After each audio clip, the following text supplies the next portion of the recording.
Hi అండి, మేమైతే ఇప్పుడు అమలాపురం వెళ్తున్నాము. ఎందుకు ఏంటి అన్నది నెక్స్ట్ వీడియోలో చెప్తా. ఇప్పుడైతే కాకినాడ దాటిన తర్వాతే అమలాపురం కదండి. కాకినాడ దగ్గరలో ఉన్న కొవ్వూరులో శ్రీ వారాహి అమ్మవారి టెంపుల్ కి అయితే మేము వచ్చామండి.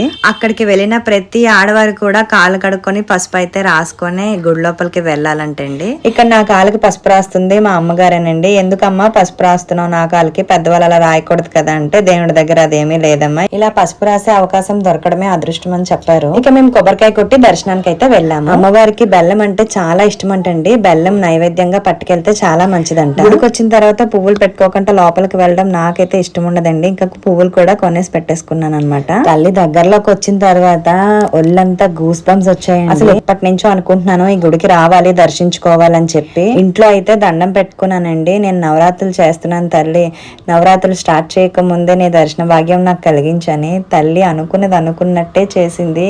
నవరాత్రులు చేయక ముందే నాకు దర్శనాన్ని కలిగించింది. తల్లిని దర్శించక ముందు ఇలాగా ఫస్ట్ అద్దంలో అయితే తల్లిని దర్శించుకోవాలంటండి. ఫస్ట్ టైం వచ్చిన వాళ్ళు ఎంత మహిమ గల తల్లి అంటే, నేను మనసులో ఒకటి అనుకోనే నేను గుడికి అయితే వెళ్ళాను. ఆ రిజల్ట్ ఎలా ఉందంటే, గుడిలో అడుగు పెట్టగానే నాకు ఫోన్ కాల్ వచ్చిందండి. నా ఆనందానికే హద్దులు లేవు అసలు. గుడిలో అమ్మవారు అయితే చాలా పవర్ఫుల్ గా ఉన్నదండి. అమ్మవారి మొహం అయితే ఏమి అనుకున్నా సరే చేసే శక్తి ఉన్న తల్లిలానే కనిపించింది నాకైతే. అద్దంలో తల్లి మొహం చూసిన తర్వాత బాబు పుడితే చీర జాకెట్ పెడతానన్న విషయం అయితే గుర్తొచ్చిందండి. వెంటనే పరిగెట్టెళ్ళి చీర జాకెట్ అయితే కొనికి తెచ్చాను. మనం మర్చిపోయిన కూడా దేవుళ్ళు మనకు గుర్తు చేస్తారా అనిపించింది నాకు ఆ క్షణం. గుడి ద్వారంకి 18 శక్తిపీఠాల పాలరాతి నిర్మాణం అయితే పెట్టారు. అంటే అమ్మవారి 18 అవతారాలు అని చెప్పారు. నేనైతే అక్కడ పంతులు గారిని అడిగానండి, ఇలా బాబు పుట్టి చనిపోయాడండి, బాబు కోసం తల్లిని కోరుకున్నాను, నా కోరిక ఎందుకు మధ్యలోనే ఆగిపోయింది అని అడిగాను. పంతులు గారు చెప్పారు, ఇవి కొన్ని దోషాల వల్ల అలా జరుగుతాయమ్మా, ఈసారి కందలో దీపం పెట్టి తల్లిని కోరుకో,